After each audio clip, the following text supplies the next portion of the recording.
అమ్మవారికి కుంకుమార్చిన ఉద్రిక్తమంట. బంజారాహిల్స్లోని ఆలయంలో బోనం సమర్పించేందుకు బీజేపీ నాయకుల యత్నం. అడ్డుకున్న పోలీసులు, పరువులు నేతల అరెస్ట్ అంట. రామచంద్రరావు గృహ నిర్బంధం.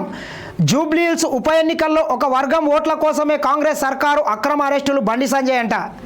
దేశభక్తి కార్యక్రమం చేపట్టడం నేరమా? డీకే అరుణ కావచ్చు, బండి సంజయ్ కావచ్చు, మీరు ఈ చిల్లర రాజకీయాలు బంద్ చేయండి. కేంద్రం నుంచి రావాల్సినటువంటి ఒక నిధులు వస్తలేవు.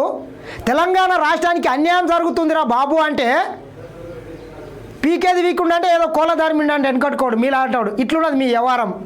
ఆడ వీకనిక చేతగాక తెలంగాణ రాష్ట్రానికి అన్యాయం జరుగుతుంటే పట్టించుకోవట్లేదు. కానీ ఆడ ఏదో చిన్న పెద్దమ్మ తల్లి ఇష్యూని మాత్రం దాన్ని పట్టుకొని ఊగులాడుతున్నారు. ఏం బండి సంజయ్, నువ్వు కేంద్ర మంత్రిని అనుకుంటున్నావా? కరీంనగర్లో చిన్న కార్పొరేటర్ అనుకుంటున్నావా? ఏంది చిల్లర వ్యవహారాలు?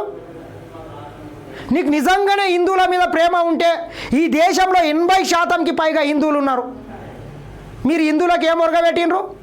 ఏమన్నా హిందువులకు రాయితీలు ఇస్తున్నారా? హిందువుల పిల్లల్ని ఏమన్నా ఆదుకుంటున్నారా? కోట్ల మంది ఒక పూట తిండికి లేక అడక తింటున్నారా బాబు హిందువులు. వాళ్ళ గురించి చూడండి. ఈ డ్రామాలు బంద్ చేయండి. ఈ కుంకుమార్చన, మసీదులు, మందిరాలు ఇంకెన్ని రోజులు చేస్తారు ఈ చిల్లర రాజకీయాలు? మీ స్థాయికి తగదు. స్థాయికి మించిన పనులు చేయండి.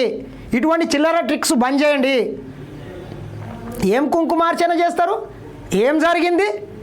మీకు నిజంగానే హిందువుల మీద, హిందూ దేవాలయాల మీద ప్రేమలు ఉంటే ఓ 1000 కోట్లు తీసుకురండి. తెలంగాణ రాష్ట్రంలో ఉన్నటువంటి హిందూ దేవాలయాలు చాలా మరుగున పడ్డాయి. వాటిని అన్నిటిని పునరుద్ధరిద్దాం. ఆ జైనికే శాత కాదు. ఇట్లా చిల్లర దాన్ని పట్టుకొని ఊగులాడతారు. ఏమవుతుంది? ఒక జూబ్లీహిల్స్ ఎన్నిక ఓడిపోతే ప్రభుత్వం కూలిపోతుందా? మీరు గెలవకుంటే కేంద్ర ప్రభుత్వంలో మీ ప్రభుత్వం పడిపోతుందా? ఎవరి చెవులో పువ్వు పెడతావు బండి సంజయ్? ఈ ఓవర్ యాక్షన్ ఏంది? ఇక్కడన్నా ఇటువంటి ఓవర్ యాక్షన్ బంద్ చేస్తే బాగుంటుంది. బీజేపీ నేతలు,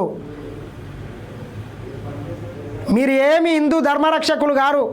హిందువుల పేరు మీద హిందువుల ఓట్లు దండుకోవడానికి మీరు డ్రామాలు ఆడతారు తప్పిస్తే హిందువులకు మీ వల్ల ఒరగబెట్టింది లేదు, ఉద్ధరించింది లేదు మీరు అనుకుంటున్నారు. కానీ ఈ దేశంలో ఉన్నటువంటి హిందువులకు ఉద్యోగాలు లేక నిరాశ్రయులై, తల్లిదండ్రులకు భారమై, రోడ్ల మీద తాగి గంజాయికి, డ్రగ్స్కు బానిసలై బతుకుతున్నారు. వాళ్ళ జీవితాలను బాగుపరచండి.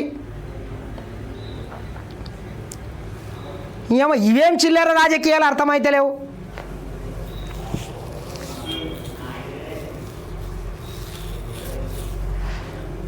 ఇంకెన్ని రోజులు చేస్తారో చేయండి.